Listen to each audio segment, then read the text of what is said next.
Good day. Today I'll be talking to you about a public history preservation project that means a lot to me and which has great significance to our national history. For this discussion, we'll start with a short history of this influential tank design, then in part 2 we'll spend some time on site and have a look at the vehicle, which stands sentinel in London's Victoria Park just off Richmond Street.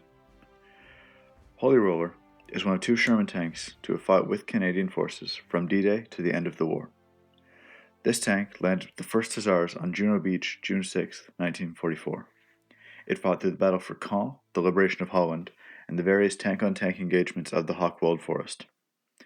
Overall, it fought in 14 major battles and even underwent a turret replacement and suspension overhaul during its military career. Before returning to Canada, the tank underwent a substantial amount of work, and its commander joked that it would go to the wrecking yard in the best condition of any Canadian tank. However, at the end of the war, each regiment was allowed to keep one prize from the conflict, and the 1st Hussars decided to bring Holy Roller back with them.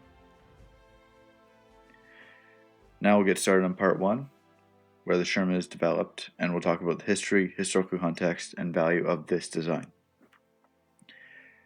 The tank had to succeed the M3 Lee.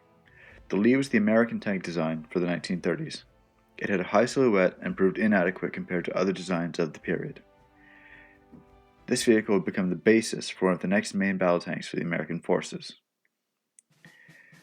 With foreign conflict raging in Europe and armies being defeated in short campaigns, the acquisition branch of the US military put out contracts for this new medium tank, with the aim of defeating any offensive force that the enemy could put into the field. This new vehicle would be built to accommodate a 75mm cannon, a radial engine, and a new track design. The new tank would be of a cast and welded construction rather than riveting. Not only would this design have to be contemporary, it would have to be workable and adaptable so that upgrades could be done quickly and cheaply to keep that vehicle up to date in the different scenarios and combat situations. This vehicle would come to be the main battle tank of the Western forces during World War II. If you look at the footage that will be used later in this video, have a look at the road wheels. You can see they're very similar to the Lee, which has been on screen earlier in this video. When the United States joined the European War, they had already been exporting tanks to the British, who had been using them in North Africa. The arrival of the Sherman gave the Allied forces a vehicle that could hold its own against the majority of German tanks. Throughout the North Africa and Italian campaigns, the Sherman began to appear in large numbers and proved itself to be a rugged, reliable vehicle that could fight in any environment and be produced cheaply. By the time the Normandy campaign was being planned, the Sherman had become a symbol of American industrial might and therefore a symbol of victory. The planning of the D-Day landings, the commanders realized the value of American support, and they sent their main battle tank ashore as a DD or swimming tank, shown on screen now. The Sherman went to the beaches of Normandy alongside the British, American, and Canadian troops alike. It's here that our subject for today got its debut. The Canadian tank Holy Roller landed with the 1st Hussars Regiment and would fight with that unit until the end of the war.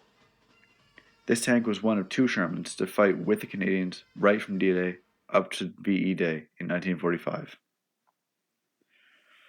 Throughout the last year of the war, the Sherman as a design began to encounter much larger enemy vehicles that inflicted heavy losses on the Allied forces. But in context of mass production and battlefield capability, the Sherman was an absolute success. The Sherman became the workhorse of the Canadian Armoured Forces during the Second World War, and many can still be seen in museums across the country. But this example, found in Victoria Park in London, Ontario, nicknamed Holy Roller, is in a state of decay. After fighting all the way from June 6, 1944 to April of 1945, this part of our national history is in the fight for its life, as the elements threaten to damage this tank beyond repair.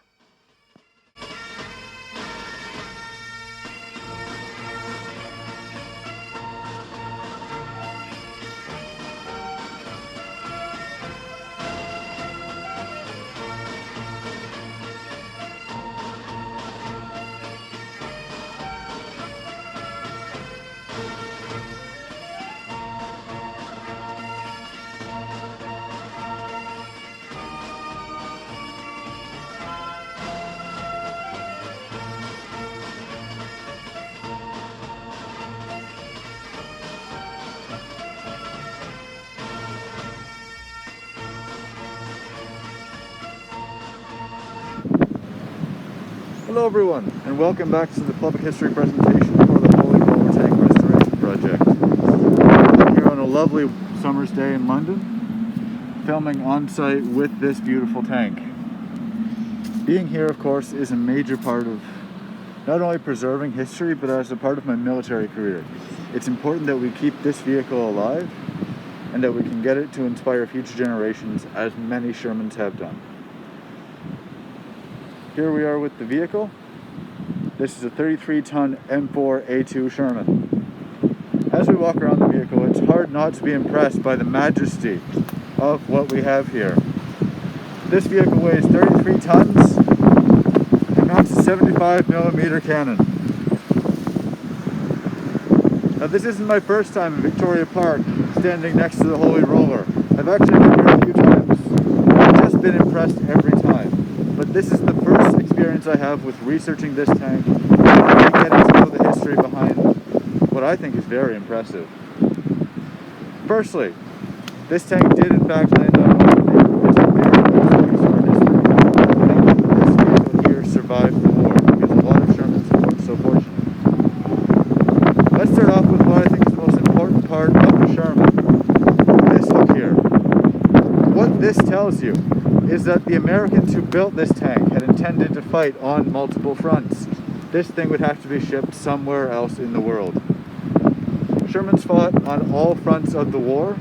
You can find Shermans everywhere from the jungles of Japan to the forests of Normandy and the deserts of North Africa. It really was the go-anywhere vehicle for the Allied forces. Moving back, you can see some damage here from the war. Naturally, this will be left if the vehicle is restored, because it shows the history and it shows that this vehicle is a combat veteran. Moving up to here, we have the nickname of the tank, Holy Roller. Many tanks receive nicknames in combat. It's just a way that crews can connect with the vehicle. And recently we did have veterans here looking at Holy Roller who had served on this vehicle. But it has to be remembered in public history that more and more veterans of the Second World War are passing away every year. So it's important that we honor their memory and honor the memory of the vehicles on which they served. Moving down here, we have the leaf spring suspension and the tracks with rubber links. The Sherman tank was one of the earlier vehicles to have this, and later variants of the Sherman, you can tell this has been changed to an HVSS suspension. Earlier in this presentation, I will have shown you pictures of the Lee tank. That's the tank with a larger gun in the hull and a slightly smaller turret design. Just take a look at the wheels if you get a chance to go back and look at the rest. You'll find they're very, very similar to this because the Americans wanted to standardize and produce many vehicles. Here we have a plaque that I will include later in the video. And of course, the unit number. What you can tell from this is not only where the vehicle served, how long it served, but you can also tell where it was produced. Moving further on to the back of the tank, we have what I've been told are called cat's eyes. When tanks were traveling in convoy, crews would use these lights to tell how far away the next vehicle up in the column was and which direction it was moving, so they could adjust their course based on the cat's eyes. Moving further back, we look under the Sherman to find something that sets it apart from other vehicles. Here and here is where you would have inserted the pole to start the engine. Those of you familiar with older vehicle models know that you have to crank start a vehicle to get the engine to turn over. The Sherman was no different. You would have to insert a pole and crank the engine over in order to get this vehicle to start up. Of course, the Sherman did have an electric start idea. When they were in combat, they could start it up from inside the vehicle, stay safe, keep our boys fighting. Here we have the armored div symbol. Very important part of the vehicle. Tells you where it was, who owned it. Unit number once again. It really is amazing to think that this vehicle went so far and has survived to this day. Of course, if you look closely underneath the vehicle, or inside where I'm not allowed to go, you can see significant amounts of rust. This is the main problem for our tank here. This London Icon is suffering, even though you can't tell from the outside. This turret here weighs multiple tons and is sitting on a ring of ball bearings. What's happened underneath that is that the basket supporting the turret, and which would have supported the crew, has rusted away.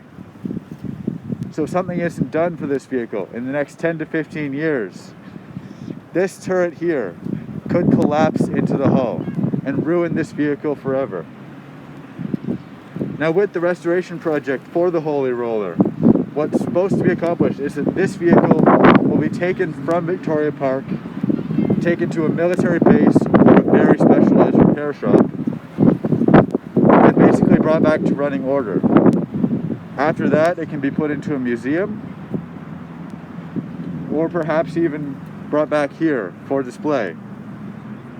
But if this tank is running, we can not only bring it out for parades, but we can use it to inspire young people to study history. We can use it to inspire young people to look into the forces and consider that as a viable career, as I have.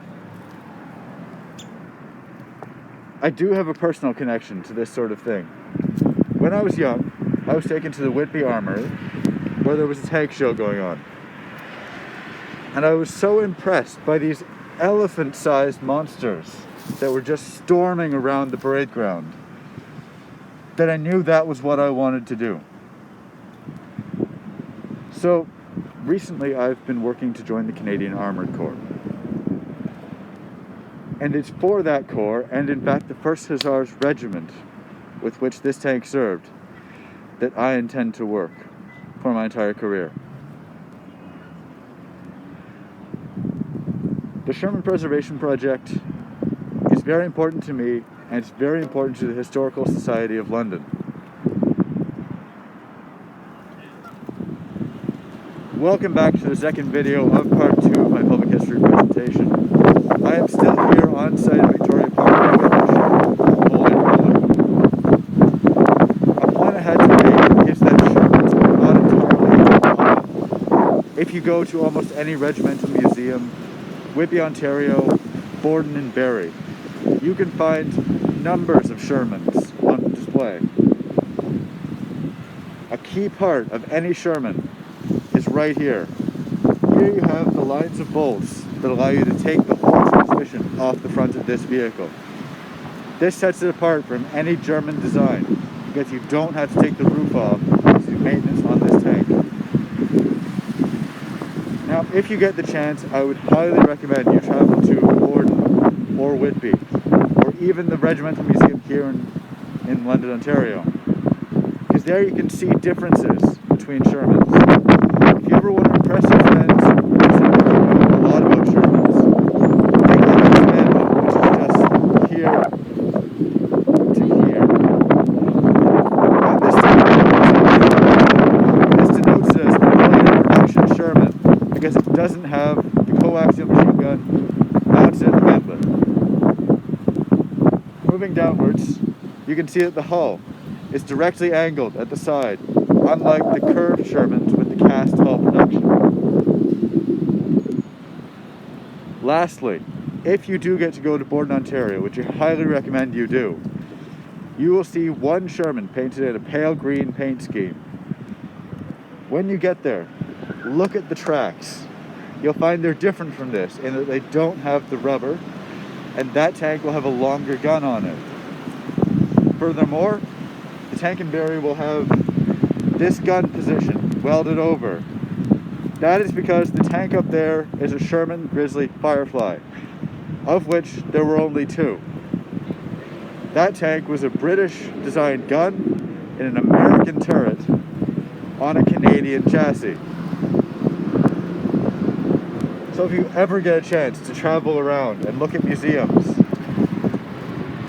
look at the Sherman, because it's a very common vehicle, but there's still a lot to see with this design.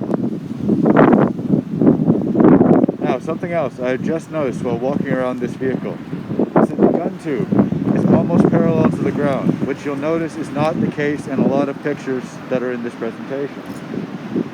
What you'll find if you look closely at the Holy Roller is that the gun tube has been supported with metal chocks.